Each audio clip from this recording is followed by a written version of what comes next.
We're back, except Tanner. Tanner's on strike right now. He's on the couch, has his arms crossed, pouty. If you hear breathing in the background, it might be him because he has the more sensitive microphone. Even though it's still 3 feet away from his face, you could still hear him breathing. We are the Replacements Podcast. We are alive. Sorry for missing last week. We kind of had some conflicting schedules.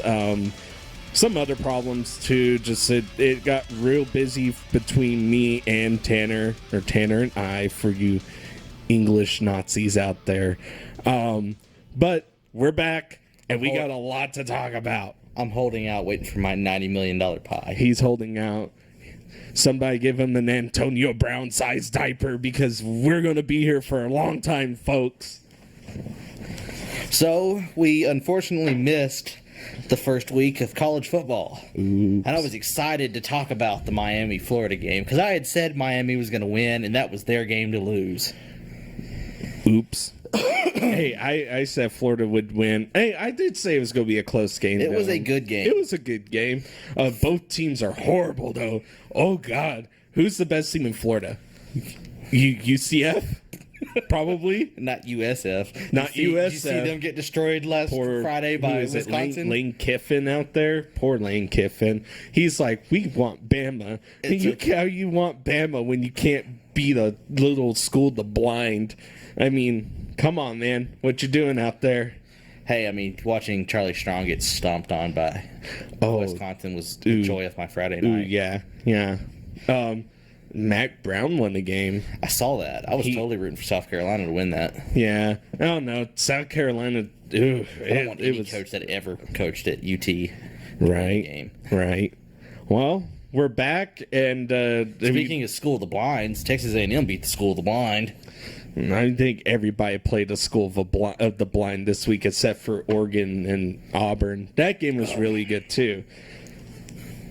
Between the two teams, only ranked game from week 1. Yeah, only ranked game from week 1. Only exciting game, really. Oregon starts off their year with a choke. The old Oregon choke. Poor Oregon. No.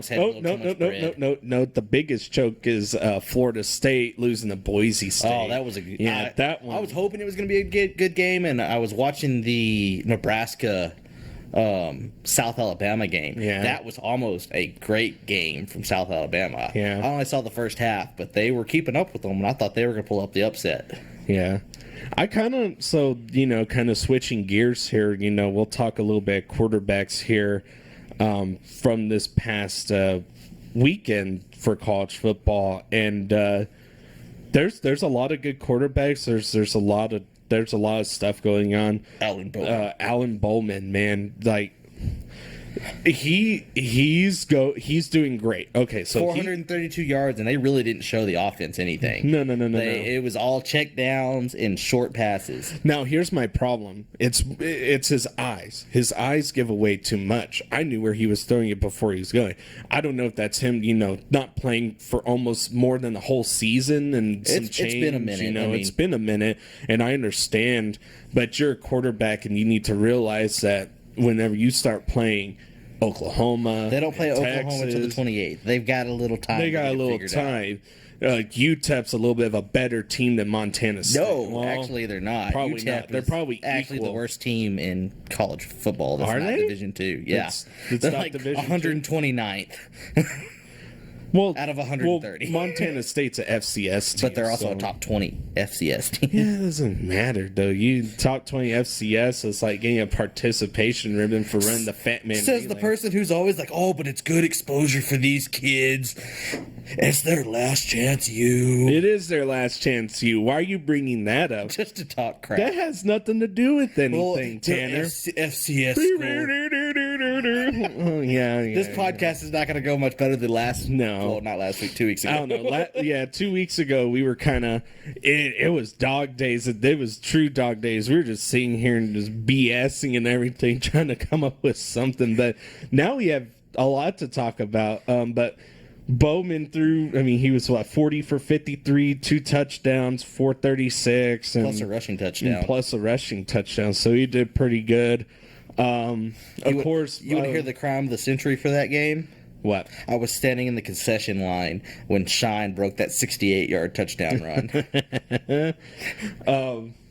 I mean, it's kind of hard. The winner for me would have to go to Jalen Hurts. For quarterback, he just dominated, dude. Well, he had 6 touchdowns, I think is what it was, and 500 plus yards.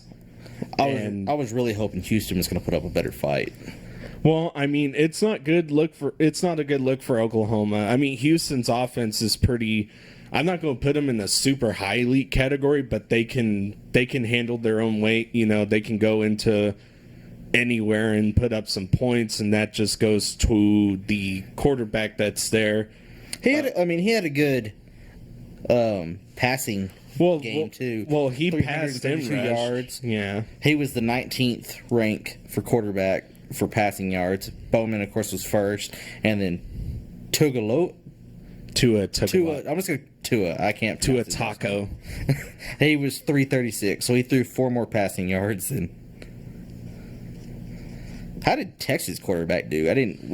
We couldn't watch that game, so I didn't. I mean, I think he did all right. I mean, they played LA Tech, so he should have done good.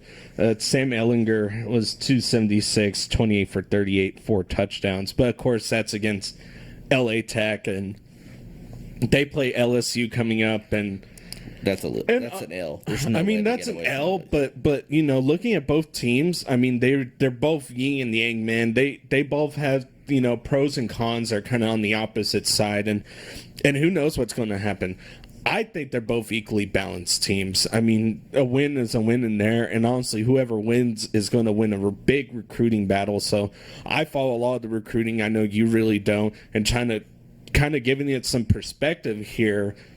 Texas and LSU are fighting for some really big recruits right now, and the recruits that they're fighting for or choices are either LSU or Texas. So depending on how that game goes could weigh in on where some of these, you know, 4 and 5 star recruits go. LSU already being, I think, their top 5, and then Texas is number 6 right now for the current year, or for this upcoming year for the recruits. Yeah, but a lot of good football, a lot of great football this past week. NFL, you know, as we're doing this right now, Packers game and the Packers. Go Bears. I picked the Bears to win. I'm sorry, Andy. Don't hate me. You know, I almost took Aaron Rodgers for my first round pick right before Andy. Oh, yeah, we had fantasy draft too. I think I have the best team. We have such a small league with our close group of friends. There's only 8 teams, so all the teams were ridiculously stacked. Like normal first or second round players. But I have in the third Barkley and Elliott, dude. Barkley and Elliott. Just those You're 2 one names torn alone. ACL away from having a bad year. No, don't say that. Don't you wish that juju upon me, Tanner? Kiki Juju Love Me? Kiki Juju Love Me is the official team name for the Elliott 2019 fantasy football leagues. And I say leagues because I'm stupid and I do 6 of them. I've only got 3. I have a problem. Help me. Send me to rehab. Hey, Bill Belichick will be there you going, play me, this is you what played you do. me week one, and you're going to get beat by these nuts. This week's podcast is sponsored by Des Bryant. Speaking of college players still, though, Jonathan Taylor, you know, I've kind of rooted for him the entire... This is what, our 5th podcast? Yeah. I mean, 16 attempts, 135 yards, 2 rushing touchdowns. Was also the receiving leader in their game. Yeah, no. 2 receptions, 48 yards, 2 touchdowns. Yeah. 4 touchdowns and only played 3. He's just a really good athlete. You know, he comes in, I'm kind of sad that the Cowboys signed Zeke because now Jonathan Taylor's going to go to somebody else. well. It's all right. Really big athlete, you know, he's a really good kid, and he has a lot of upside to him. So Going on to week 2 college football, we kind of have some really good matchups up at the top. You know, you get the LSU Texas game, A&M's at Clemson, and then honestly, I like to see. That's really it. That's really it. Nebraska, Colorado, and the only reason why I bring that one up is just because of how lackluster Nebraska is, and that one's going to be one to look at. I mean, it's kind of... After watching them and watching South Alabama have their way with them in the second quarter last week... Yeah. And after watching Colorado and Colorado State's game was a really good game. Yeah. I didn't get to finish it. I fell asleep before it finished. But from what I saw of it, it looked like it was a really good game. Yeah. How about Kansas coming out with the win? I know it was against a bad team, but they were able to make some plays there at the end, overcome a little bit of adversity last week, and they were able to get the win. They got it over Indiana State there. I know it's Indiana State, but, I mean...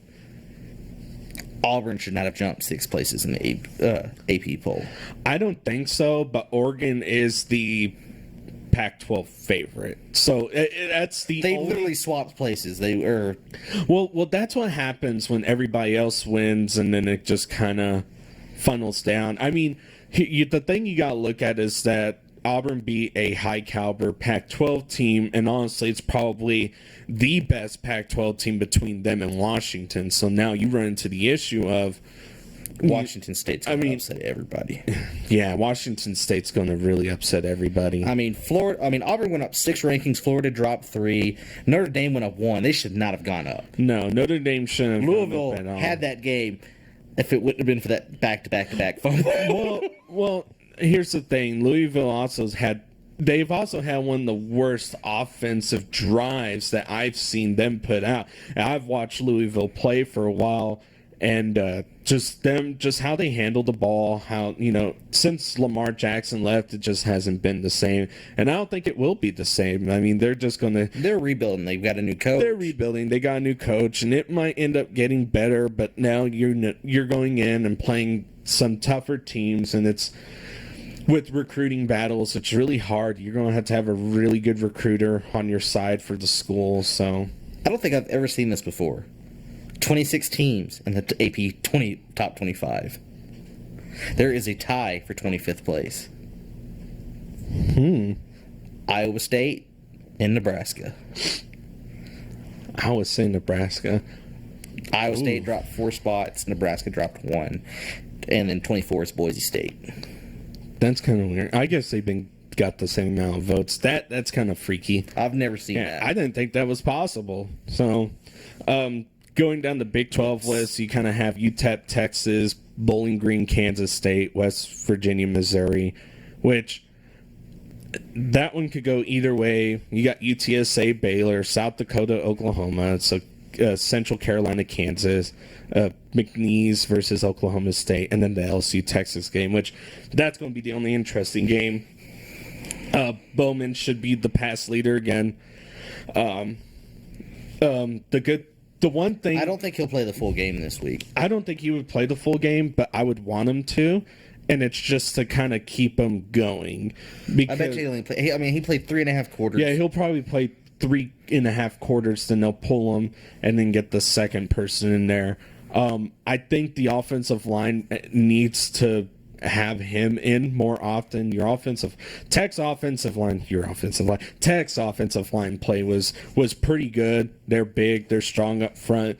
On the left side there, they kind of given up just a little bit, but I mean, that Montana State team coming in had some seniors on defense, but the rest of the team was freshmen and sophomore. They held them to like 5 first downs the entire game. There was they had the one drive where they scored. Well, Tech's defense should have held them anyways, just because it's a bunch of freshmen and sophomores on that team, and you outlined them big time. On the line. One drive that they scored is when... No, that's a fluke. That is when Henry fumbled on the 1-yard line into the end zone, and then they recovered, and then they faked a 4th down punt to get the first down, and then they eventually drove down and dropped. scored. Yeah, it should not have happened, just execution issues there, kind of. But going through this week, I mean, there's not a whole lot of exciting college football besides the A&M LSU game, and then I would put the Nebraska-Colorado game kind of in that spectrum too. I think Colorado's coming in as a 4-point underdog. The ESPN matchup has Colorado and Nebraska at 50-50 right now, so I think that's kind of a really kind of good place to put it, just because I think Colorado's not a good team. And then, I was pulling for Nebraska. I wanted to pull for Nebraska, but I can't control the weather. Out of all the games I'm not excited for, what, A&M Clemson? No, I'm pumped for that game. I can't wait to watch that game. Can't wait for you to lose that bet. So we still haven't figured out what we're going to do for this bet. We have one more day to do this. The only suggestion we've had so far is for Elliott to get the Clemson Tiger Paw tattooed on his ass, but he's not going to do that one. Not that it's not a great idea. I think that would be hilarious. No. Not going to happen. I am not excited for the Alabama-New Mexico State game. And yes, I know these non-conference games are held out 5+ years. Tech said in AD in his weekly radio show that Texas Tech is scheduled. They're already talking games nearly up to 2030 for. Yeah, like most of these you can go online, then you could see the non-conference schedules and everything. So actually, Tech I think plays some good, or what are now good caliber teams. Who knows what they're going to be down the road, So, because I think y'all do. I think we have a Pac-12 school in non-conference in like 2024 or 2025. I don't remember who it is. Like that. Might be USC. No.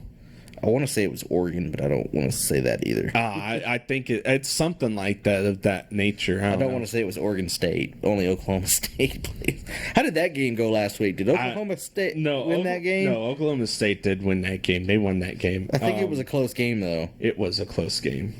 The Big 12, they had a rough week. So Iowa State barely. They won all their games, but Iowa. They won all their games. They won the week, technically, but it's still one of those things where it was like, actually, the Big 12, I think the mass majority played FCS teams. I think the Big 12 is the only conference that played solely FCS, other than Oklahoma. Oklahoma and I don't know if LA Tech. And Oklahoma State. And LA Tech, yeah. Everybody else played Division I games, but it also shows how open. So obviously Oklahoma's number one. I have no doubt in my mind that they're going to win the Big 12. I was really pulling for Iowa State, but after seeing them struggle against Iowa. Well, it is week 1 jitters. You don't know what's going to happen. I mean, here's the thing. I think depending how this LSU Texas game goes, I think you'll start seeing the Big 12 mold into who's going to win it, but I mean, I can't tell you who's going to win that game, honestly. I would like to see LSU win that game. I mean, I want LSU to win that game just because I'm not a Sam Ehlinger fan. I'm just not a Texas fan. I just don't like Texas. They wear as many diapers as what Antonio Brown does. Horns down. Horns down.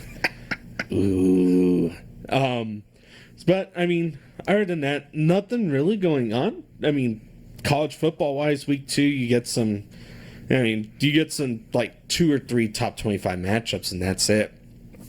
But then the week after that starts a lot of conference play for a lot of these teams. Some of the ACC schools already started non-conference play. I thought that was crazy. No, starting week 1 with.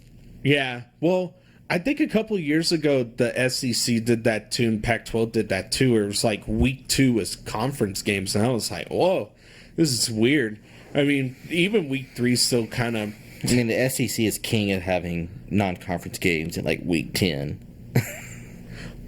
Well, I think Alabama. Well, Big 10 does that too. Yeah, these teams that have 14 or 16. Well, the only reason why the Big 12 doesn't do it is because it's not a split conference, so you have to play everybody. So, and because you don't have a split conference means that, just doesn't happen. But, I mean, it all depends on what happens. Going in, I mean, I guess this weekend just kind of depends on. This weekend's definitely going to take shape. I mean, I want A&M to win. I don't know if it's going to happen. I mean, I've done a lot of research and studying, looking between both teams. And I'm looking at the LSU-Texas game, too, because that also shapes up the playoff, thing. Because if Texas loses and wins the Big 12, they're a one-loss Big 12 team going in, and that hurts, especially when, let's say LSU did win the SEC, let's say that they did win, and now they go in undefeated. Okay, that kind of looks good. Oklahoma had a one-loss last year. Oklahoma had a one-loss last year, but there was a lot of one in the Big 12 championship game. But I think that was their saving grace. They lost to Texas. Texas turned around. Yeah, got smashed in the. Yeah, well, you also got to remember there's a bunch of one-loss teams last year, so it helped them out. But this year, I mean, you could see, I mean, Clemson's going undefeated. It may be a situation like last year where there might be some two-loss. Clemson's quarterback did not look too great. No, Trevor Lawrence didn't, and he looked very uncomfortable. And it was kind of weird to see that, especially against a Georgia Tech team that's honestly, I think Tech could put up 50 points on Georgia Tech if Tech wanted to, and hold Georgia Tech to probably 7 or 14. And Georgia Tech ain't a good team. And to see how Trevor Lawrence struggled against Georgia Tech was very, it was very weird. So, I mean, and ETN, you can't gauge an ETN against something like that. Of course, he was a powerful runner, but again, it's Georgia Tech. Same thing with Texas A&M. They played Texas State. So it's like it's not any better. Matter of fact, if you look on the spectrum, both those teams are actually kind of equal almost. But, I mean, who knows what's going to happen? Football comes, by the time you're watching this, it's Friday night lights, and then next morning you got game day and then football. So, where is game day this week? Is it Texas? Is it Texas LSU this week for game day? Possibly. I think that's where it is. It's going to be there's at least one game in every time schedule slot that I'm ready to see. Yeah. I mean, the 3 o'clock Texas A&M Clemson game, of course, you got to watch that. Then, of course, LSU. It's 2:30 now. 2:30? Well, that works because LSU in Texas is at 7:30, and the Tech game versus UTEP is at 7, and, of course, that's where I'll be. Yeah. Well, I mean, I just don't remember. Who was the 11 o'clock game? Who's the 11 o'clock game? I don't know. I think it's like some of these. Ohio State's playing Cincinnati, but that's the 11 a.m. prime time game. But yeah, and then the 2:30 ABC primetime game is the Clemson Texas A&M, and then the ESPN primetime game is the LSU. Is it ESPN or CBS? I think it's ESPN for the 7:30 game. Texas versus is ABC. All three, and it's at 6:30. Hey, all three. Dang, that's crazy. What that means? Well, I don't know. We'll see what happens. So, kind of switching spots here, kind of going in. That'll basically kind of wrap up a little bit of our talk on college football. College football, really. There's a lot going on in NFL going on right now. Antonio Brown today got suspended and could be kicked off the team. And I just saw a deal earlier that they said he won't play week 1, but they have not said whether it's a 1-game suspension or if he's just sitting out. Yeah. When I was listening to Colin Cowherd, I kind of agreed with his deal. The herd. I think I would have just cut him. He's just... Yeah, but here's the thing. He literally was... this morning Brown on Twitter, he was literally openly mocking management. If me or you went to our job and was openly mocking management, what's going to happen? We're going to be out the door. Not me. I'm perfect. He's already broken his contract as far as behavioral goes, so they can take back the $29 million in guarantees that they owe him, plus they can take back his $1 million in signing bonuses. Literally no money, and then they can cut him without hitting their cap. So depending on how the rest of this week plays out, also right before we started this, I saw on, I think it was a Score that posted that Antonio's agent was like, oh, we were trying really hard to repair the damage done to the relationship with the Raiders. Well, yeah, you need to get your player under check. He's not helping himself. He's using social media as trying to tell everyone everything, and all he's doing is making an ass of himself. Yeah.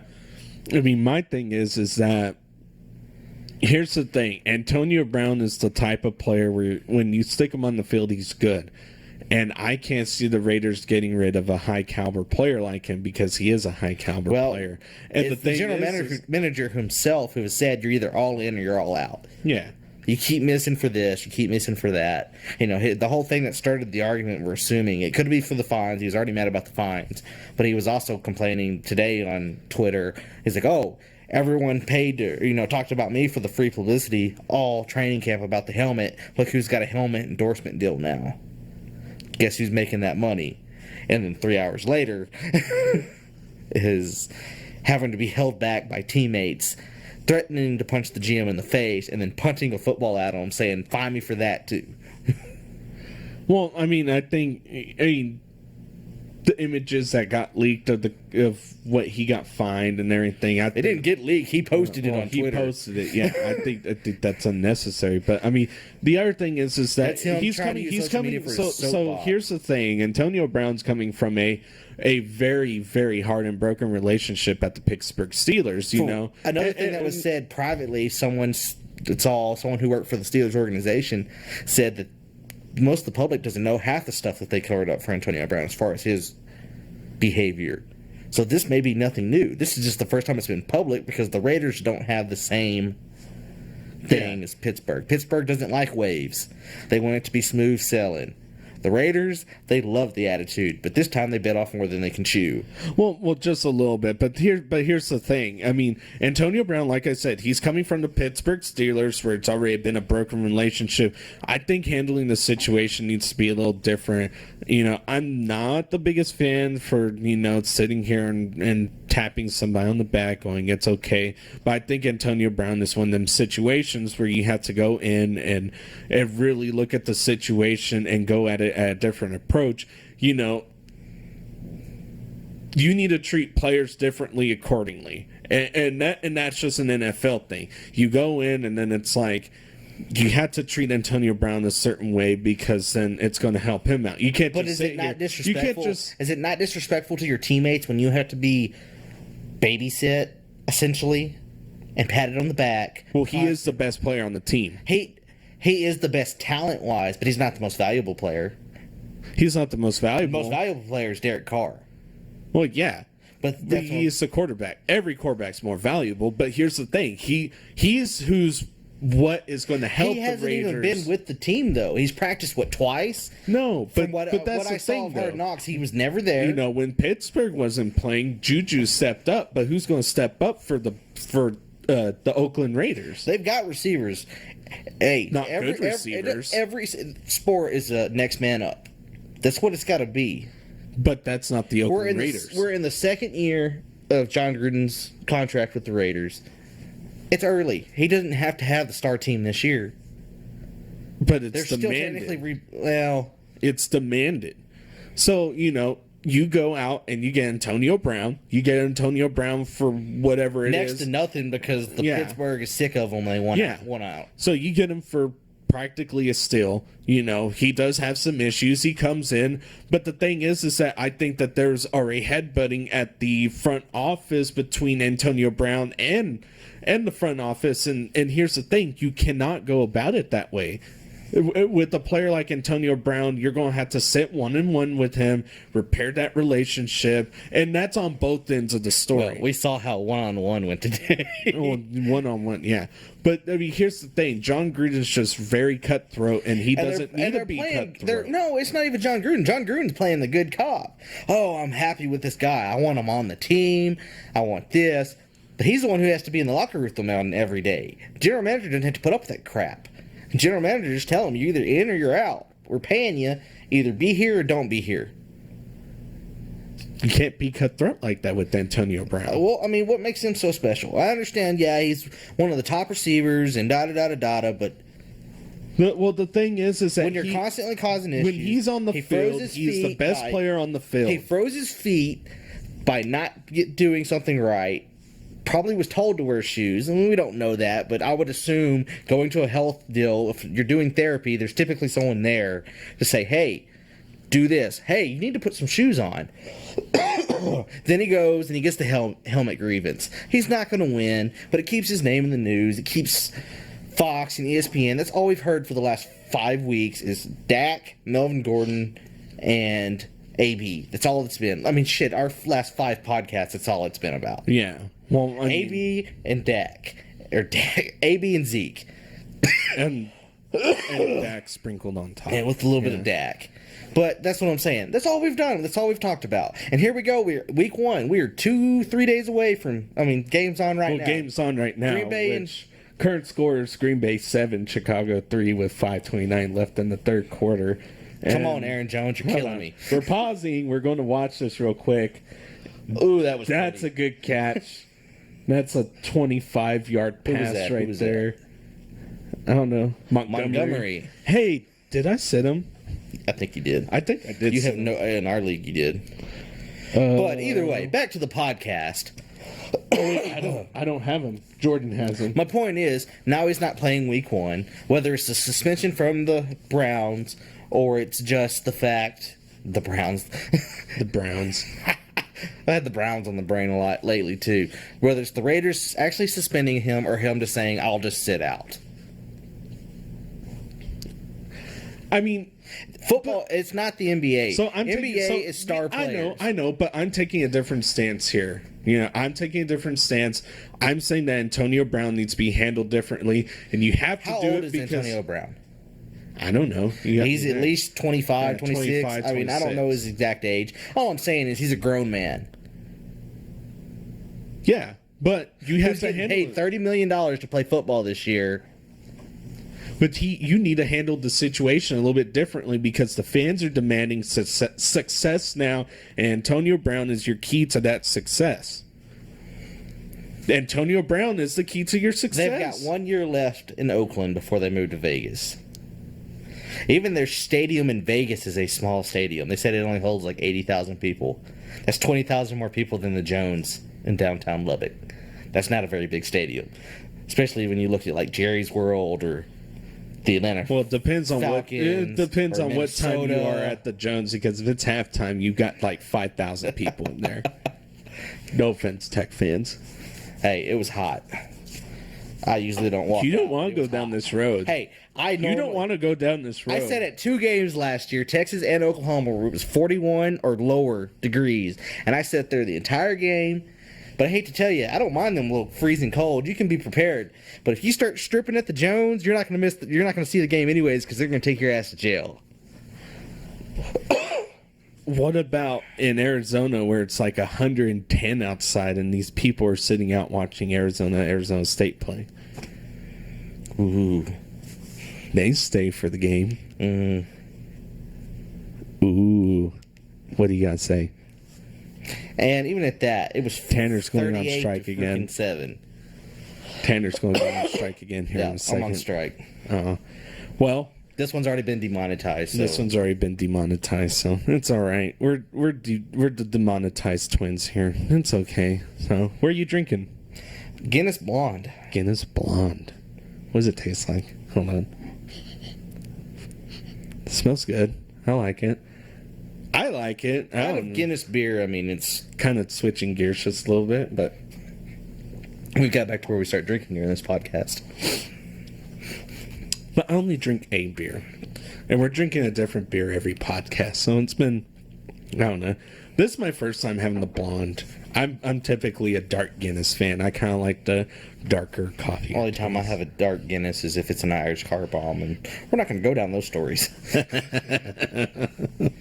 4th and 10 for Chicago. 4th and 10 for Chicago. Trubisky on the And Trubisky gets and sacked. he gets sacked. 7 yards shy. All right, back to the podcast. All right, back to the podcast. All right, so kind of switching gears here, I want to talk about the Browns a little bit and how I think that they are very underrated. I really think that the Browns defense is underrated. I think the wide receivers are underrated. I think everybody's overlooking just how powerful of a team this team will really be under Baker Mayfield. I think Jarvis Landry's going to have a great season. I think Odell's going to have a great season. That is the definition of having to play as a team. You've got two great receivers. You got a lot of one-on-ones. You're going to have to have one-on-ones. There's no way to... Someone's going to have to get used to sharing the ball. I mean, I'm sure a majority of the games are going to be Odell. But you're going to have games that's going to be Odell and Landry. Well, it's going to be Baker. So in preseason, and I got watched... Njoku. So, there's three right there. Plus, you have Nick Chubb. He's a passing threat. It's going to be very interesting to how they don't... Well, he can run the ball too. But here's the other thing is that, I watched them playing preseason, and it seemed like there was always one of them wide open. It wasn't Odell as much because Odell is actually being double covered. Did the one kid make the team? Yes, he did. Okay, I hadn't really seen anything. He made the team. Yes, he made the cut, which is nice for him. So, but I want to toot the Browns horn here for a second. They're... if I had a second favorite team, we were talking about this earlier today, it would be the Browns. I've always kind of found something about them, about being the underdog the whole time, and now they're the dog. Maybe get back to the dog pound days. I rooted hard for them last year. I was excited, which is really hard for me because, Baker was the quarterback at Tech. We all loved him at Tech, and then when Mahomes beat him out, he transferred to Oklahoma, and that just didn't sit well with a lot of Tech fans. I mean, he won the Heisman. Freaking. Well, it's a career, so yeah, he won the Heisman. Goes on to the Browns, and I rooted for the Browns. I also had Nick Chubb and Jarvis Landry on fantasy football last year. You're welcome. You're welcome, by the way. And did I hear a thank you? No, you're never going to hear a thank you. Whatever, it's all right. Go back on strike. But I rooted for them. I really wanted them to make the playoffs. I was really hoping they were going to win out and make it, and they were so close. Yeah, I mean, they'll definitely hit it this year. Schedule's a little kind of iffy. I mean, they kind of go in and out. They finish out with the Bengals, Ravens, Cardinals. So those should be 3 wins right there. Or really, it's Bengals, Cardinals, Ravens, Bengals. So that should be some wins right there. Get the Dolphins mid-season. Get the Broncos. So... Do you see that the Dolphins yearly calendar? There's only 4 Dolphins players still that are on the calendar still playing for the Dolphins. They've traded the other 8. I saw that come across yesterday and I laughed. Talk about fire sale. Well, I mean, they are. I mean, what is it called? When a team tanking. There we go.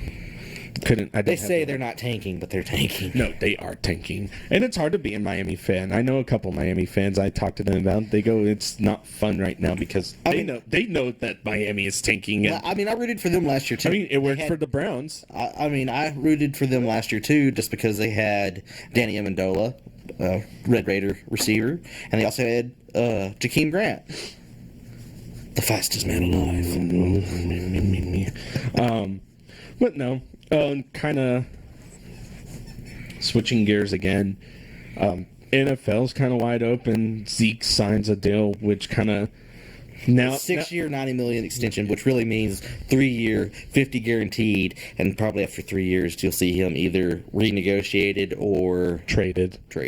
Which he'll probably end up being traded. At that point, you're out of gas. I mean, at that point, you are getting traded. And the thing is I got a feeling that the Cowboys, now that they have paid him for 3 years worth of guaranteed $50 million, that they're just going to run the snot out of him. Good for me because I have him on fantasy. So I am playing Tanner, by the way, on fantasy. So that'll be interesting. About this time next week, you'll kind of find out what happens. I think I drafted great. I mean, looking back at it again, I took Barkley, Elliott, Cook, Edelman, Thielen, Ingram, Landry, Sonny Michel, got Deshaun Watson, even got Baker Mayfield, Sammy Watkins. Your number one pick, though, Uncle Rico. Oh, Uncle Rico. I stole him. He dropped all the way to the last round, and I tell you what, Uncle Rico was the best pickup of my fantasy football. Listen, if you play fantasy football, if you're able to get Uncle Rico, every time he throws it over a mountain, it's an automatic 20 points. And I heard he can probably do it 2 or 3 times a game.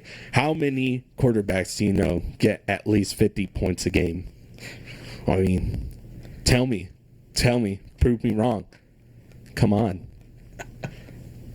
But anyways, kind of going in, we'll kind of keep y'all posted on how the fantasy league is going. We had a fun time drafting. Yeah. It was really fun. Maybe get one of the other guys in here to talk for a little bit about their team. But I mean, I'm putting on my crown early, and I'm telling you that I wear a size 40 belt. So make sure you're writing that down. Oh, am I for my jacket? My left arm's just a little bit longer than my right arm. Oh, jeez. I was happy with my first 3 rounds. I mean, I went with Michael Thomas, Odell Beckham Jr., and Antonio Brown, which is why I'm really pissed at Antonio Brown. Oops. Why would you pick Antonio Brown that early knowing that he has so many issues? Because I didn't think he was going to be suspended going into week 1. I thought we were past it. You are kind of short on running backs, though. Except for Marlon Mack. Kareem Hunt will be good. I've already dropped week Kareem. 10. Did you? Yeah, I already Oh, dropped God. Hang on a second. I picked up, that's who I dropped to pick up Austin Eckler. Oh, hang on. I got it. Hang on. Let me hang on a second. Have at it, but you got to drop somebody. Just let me know who you're dropping. I'm dropping Uncle Rico. Sorry, Uncle Rico.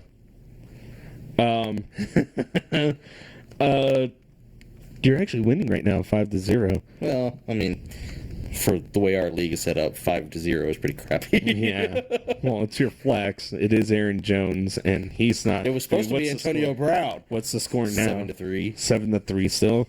You know, I really want the Bears to win. I hope they win. But, I mean, kind of going in. Not a whole lot going on. I mean, it's kind of in and out. College football, it's week 2, so it's some exciting, some not. It's We're like not quite there yet. digging into Oreos and finding one that doesn't have any cream filling in the center, you know? I mean, we're excited it's here. We're glad it's finally football season. Oh, I'm so happy. Now I'm going to stress out the whole entire time. Playing in 3 fantasy football leagues. All 3 of them are money leagues. Well, now it's 2 money leagues and a gold belt league. Yeah. I'm in 6. You got a problem. Yes, I do. I got 6 and 6 baseball, which my baseball fantasy league, I'm losing right now, but I clinched a playoff spot, and Tanner choked. Joke. I quit paying attention to it. Well, you had a I had a playoff spot for most of the season, and then I missed a week, and then I missed another week, and then I was like, yeah, screw it. That's why I call it choke. Kind of going, I mean, back to the Zeke thing. I mean, I think that opens up a lot for Dak. What are they going to do with Dak? Could Dak go to the Colts? No, they're gonna. I mean, could Dak explore free agency? I mean, that's just the questions now. Is that, do the Cowboys pay Dak, or does Dak walk in and look at free agency, and now you get quarterbacks coming in? Who's available? Is it Tua? Tua's coming in this upcoming that's year. Who Miami's gonna. That's grab. who Miami. That's the rumor. Yeah, that's who Miami's going to grab. But I mean, you have Tua, trading you have talks. Sam Elliger, you have Oregon's quarterback, you've got Jalen Hurts. There's multiple quarterbacks coming in, but I don't think it's going to go that far. I mean, the salary cap is supposed to raise up in 2020. It's either 2020 or 2021. I'm sure they're going to go to $200 million. It's at $188 million right now. It may not jump that far, but it'll probably jump at least $5 million, $6 million. Well, here's the problem now of not signing Dak. So let's say the Cowboys do. They may sign Dak to an 8-year deal. They may do a long contract that has a lot of guaranteed money. You have to do it early, or you have to. I mean, here's the thing: if Dak takes you to, let's say you don't sign Dak right now, and here's the big Cowboy question. I saw this the other day. This is total speculation. Cowboys make the playoffs, but they only make it to the wild card. They lose. Same thing it's been for the last 15 years. Jason Garrett is removed from the Cowboys program. Who do they hire? Then none other Lincoln Riley.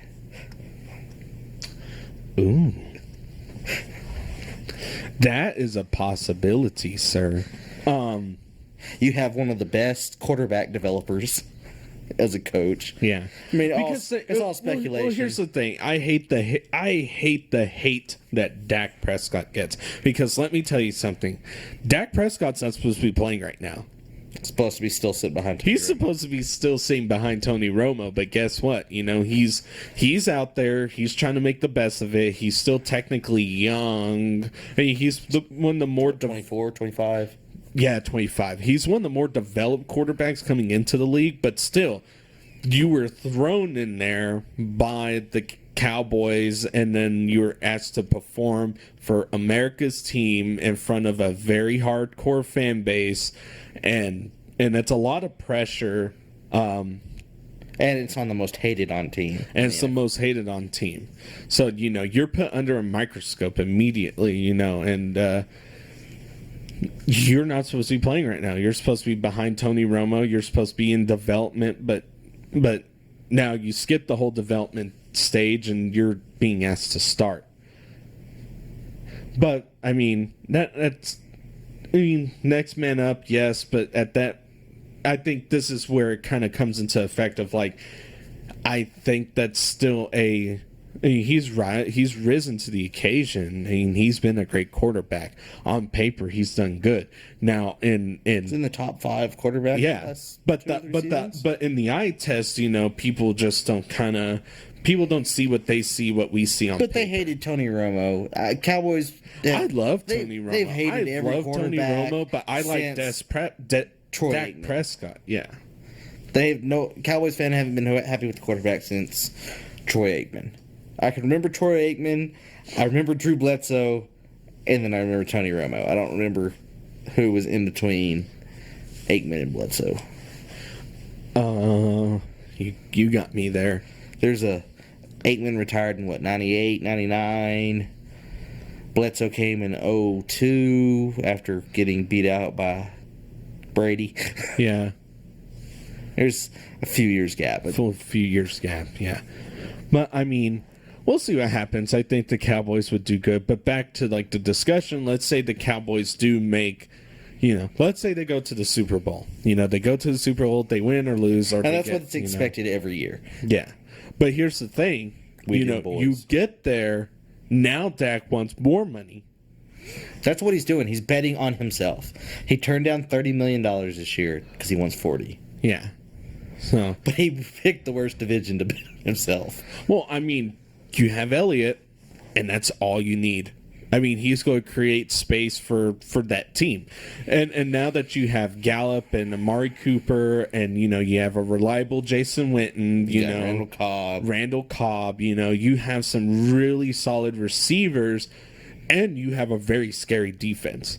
Dallas Cowboys are the most underrated defense this year, in my opinion. I think Van Der Esch is one of the best picks of the draft last year. Oh, yeah. He's one of the best rookies. Yeah. But here's the thing, you know, it's like I was saying, you know, the only reason why I'm saying that the Dallas Cowboys are a very underrated defense is because now you have Zeke, who's going to create offensive time to get the defense some rest, burn the clock, you know, allow some spread time, and hopefully the offensive line stays healthy. Hopefully we're not switching people around, you know. We have a new offensive line coach, right? Don't we? We have a new offensive coordinator. So, I mean, we'll see what happens. I'm excited. It's a great time to be a Cowboys fan, I think. Even with all the drama that happened, thank God it's over. You know, thank God we don't have an Antonio Brown diaper situation. So, the dirty diaper of Brown. Did you see today? The Brown dirty diaper. That's what I'm going to start calling it. Did you see today during the Prescott with the Cowboys and Zeke that they gave him a t-shirt that said Zeke Who on it? Ooh. And on the back it showed 21. It said, that's who. totally corny, but it's corny. But I think Zeke's one of those people that can really put hard feelings aside once a situation like this comes in. You know, he's lost a little bit of weight. I don't know if you saw that. You know, I did not. He still looks like a. I did see the video that people were posting of that bigger black man doing the speed drill. Yeah, that I saw was hilarious. I saw. If you haven't seen it, we'll try to get it. We'll try to get it on the Facebook page eventually. Go check it out. If you haven't liked the Facebook page yet, it's the Replacements Podcast. And what just happened? It looked like a big run, but not by your Aaron Jones, unfortunately. I like how you asked me for advice this draft, kind of going off topic. We're not going to get back on that. That was funny. That was great. Cheers. Cheers to that. We're not going to get back on that subject because I'm going to reach across this table and smack you. That's a pretty far length for you to go, sir. I got objects around me. No, you don't. What do you got? You got nothing. You don't scare me. You're on strike. You're sitting on the couch anyway, so it's shh. I guess what did you kind of going back to college for a minute? What do you think of the new no blindside block rule? I think I'm half and half on it. I understand the safety because I understand concept. The safety because in my opinion blindsided blocks are the most dangerous. Oh yeah, and I'm well aware of them. I've got a concussion from one. Yeah. Being at that, it takes you got a good blindside block that used to make sure that guaranteed you're on the ESPN top 10 reel. Oh yeah. And of course, during the Tech game Saturday, first punt return, 2 of them back to back, and the first dude got laid out, and they had to come check on him, had to come carry him off the field. He ended up being okay, but it's a dangerous. It was definitely a setter. Well, here's the thing: for you to do a blindside block, it's intentional. It is 100% intentional. You see him, you're like, "Oh, I'm about to lay this dude out." Yeah. Did you see that one from the high school week 1? Yeah, I saw that one. He's running down the field with his hands up. Running down the field and blindsides him. And the dude, he turns his head, but it doesn't matter because he never sees him coming. Yeah. Guy turns his head, hits him face to face with his hands up, and just lays the dude out. But talk about, like, I'm not doing anything. That's so funny. Yeah. I don't know. I think the biggest problem right now is the pass interference thing. There's a lot of pass interference that I saw that wasn't called. I kind of like it, but then I kind of don't, just because, one of them I saw the wide receiver literally, I think it's the Oregon-Auburn game where wide receivers literally just dragged down before the ball even got there. And I'm sitting here like, that's textbook right there, and it wasn't called. So, I don't know. It's week 1, like I said, and stuff gets fixed. These referees go in, they have, they watch film too. There was a bunch of calls that I saw that I wasn't happy with. One of which was which it didn't matter. Lamar went back and scored. I was thinking Lamar Jackson, but during the Louisville game, they went out. And if the receiver wouldn't have bobbled it, it would have been a touchdown either way, but he bobbles it, catches it, 2 hands on it, 1 foot is still in the end zone, and then he steps out, which that's a catch. But because it was called incomplete, there wasn't enough to overturn it. Right. But they turn around and their quarterback runs it in the next play. But I thought it should have been a touchdown. Yeah. Rules and everything that are going along with it are going to be a little bit weird, but we'll see what happens. So we are now hitting the 55th minute, so you know what that means. Tanner's on strike still, which means I got to give my overs and unders here. So ooh ah ee ah ho ha ha. This is another one of our week's podcasts. Even though we had 2 weeks to prepare for this one, since we missed last week, we were not prepared. No, we've been very busy. This one's kind of more on the fly, but there was a lot to talk about. We normally record our podcast on Wednesday evening, and even this week we were doing it Thursday night, which means Elliott has a long night of editing ahead of him. Yeah, to get it posted tomorrow, which I won't be near the computer tomorrow, so hopefully it does post. I'm just kidding. Don't go on strike.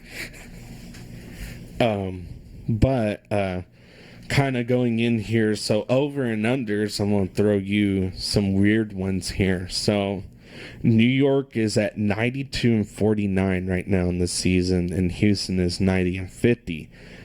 Does Houston and New York go to 100 wins this season? We're talking baseball. Talking baseball, and it's not a. Are they over or under 100 wins For both of them? for both of them? No. No. You don't think so? Houston, yes. New York, no. Houston, yes. New York, no. But that wasn't the question. You said both. Yeah, both. So So I'm no. taking the under. You're taking the under. I'll take the over.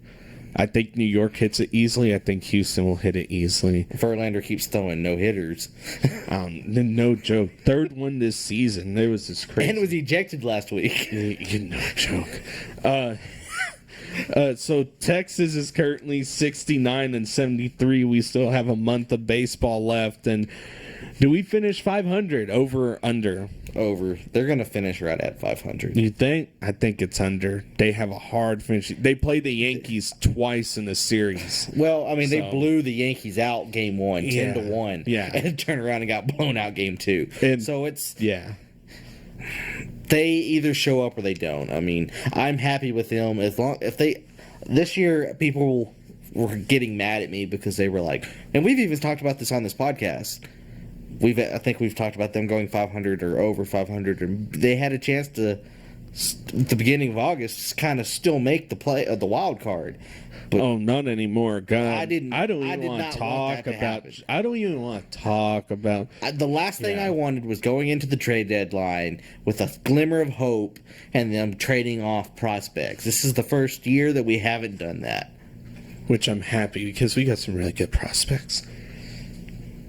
Like their first round draft pick Yeah, from Texas Tech. from Texas Tech. So Zeke's back. Does Zeke get 30 carries this game against New York? Over or under? Over. Over. All right, I'm taking the over on that one too. 30 is kind of a low number, but I mean, do they run him? Do they run Pollard too? I don't think Pollard will see the ball. You don't think Pollard would see the ball? Other than the occasional, oh, Zeke's tired, get in there.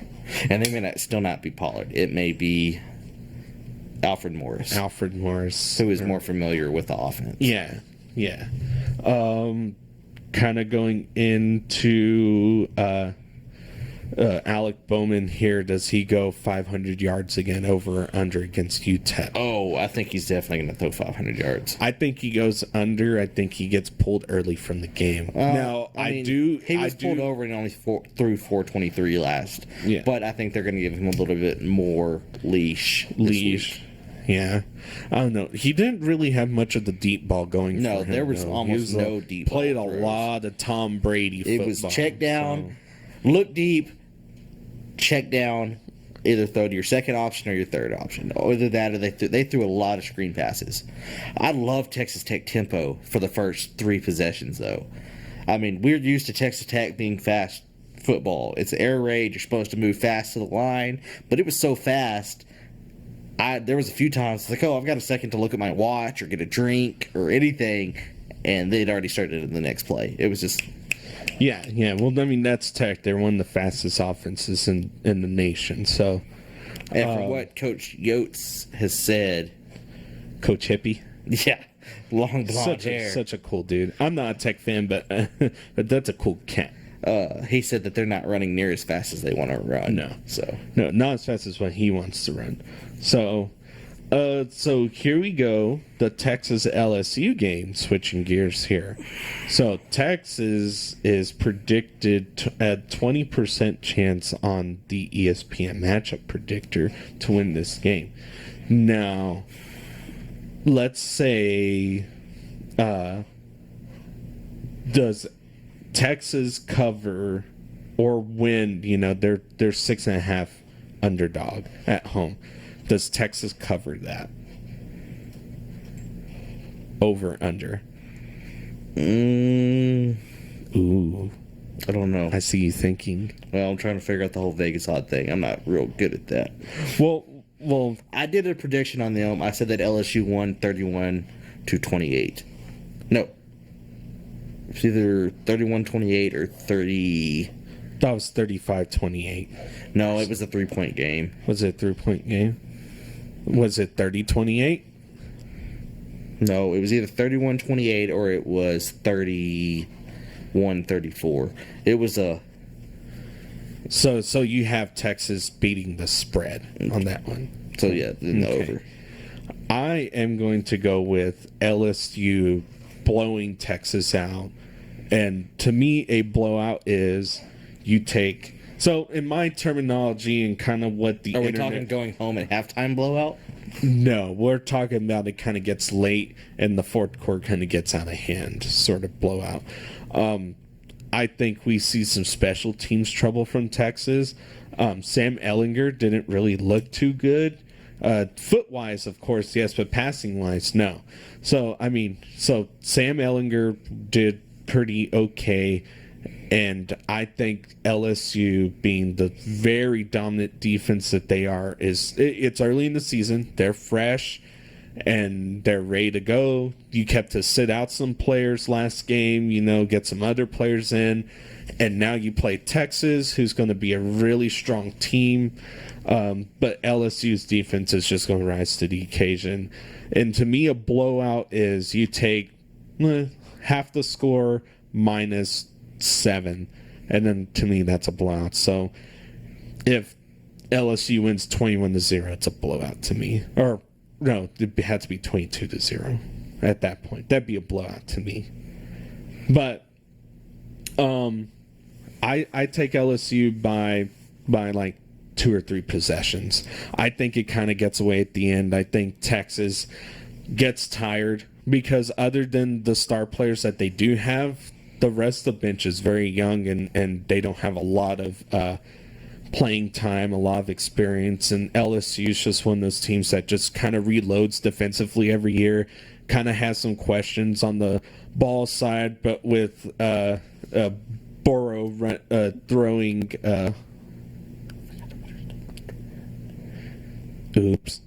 over under on Tanner getting in trouble tonight. I take the over. But yeah, I think Texas will lose this game, and I don't think it's going to be. I think it'll be close. I think people that don't watch the game, kind of look at the score at the end and go, "Whoa, then that's unexpected." But I think unless if you watch the game, you kind of get the full tell of the game. But those are my over-unders. That's what I have. So, yeah. Welcome back, I guess. Kinda. Sorta. We'll be back next week. Make sure that you go in, that you talk about some college football predictions. Tell us who your team is. We'll talk a little bit more about your team, coming in.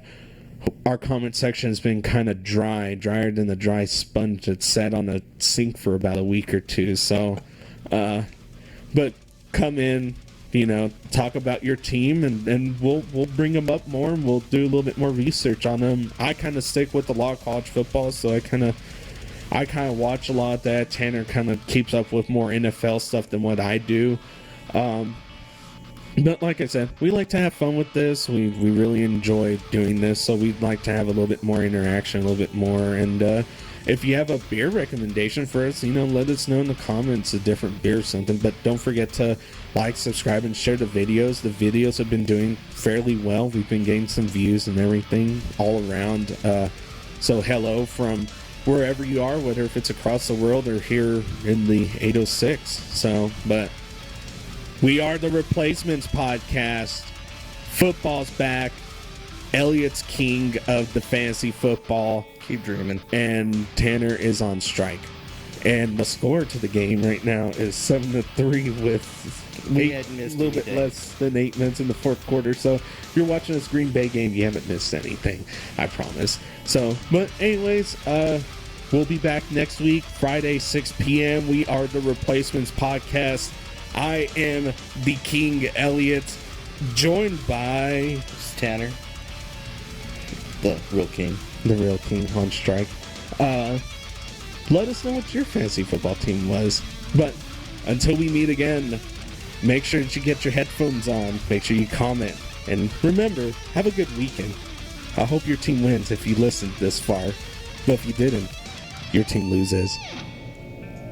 Loses.